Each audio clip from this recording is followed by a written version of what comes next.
அப்படி நடந்து வராங்க. அது வரைக்கும் எதுவுமே பேசல. நடந்து வராங்க. மாதரி வீட்டில் சாப்பிட்றாங்க. சாப்பிடும்போது அவனால பொறுக்கவே முடியாம ஒரு கேள்வி கேட்டாங்க. பொறுக்கவே முடியாம கேட்டான், கண்ணகி, எழு என்றதும் எழுந்தனை, இது என் செய்தனை? நீ வந்து கூப்பிட்டு நான் வந்திருப்பேனா? நான் வந்து கூப்பிட்ட உடனே வந்துட்டியே, என்ன எப்படி? உங்களுக்கு பதில், போற்றா ஒழுக்கம் புரிந்தீர்.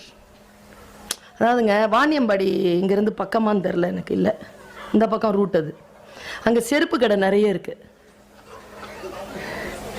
ஒட்டு மொத்தமாக வாணியம்பாடியில் இருக்கிற எல்லா செருப்பையும் சேர்த்து ஒத்த செருப்பா மாற்றி ஓங்கி அடிச்சா எப்படி இருக்கும்?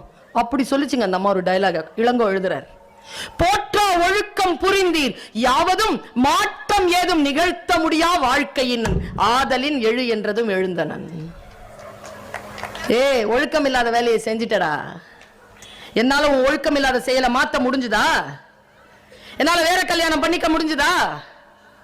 இல்ல உன்னை கொண்டு போய் அங்கிருந்து மீட்டு கொண்டு வந்து உன்னை குடும்ப வாழ்க்கையில் ஈடுபடுத்த முடிஞ்சுதா?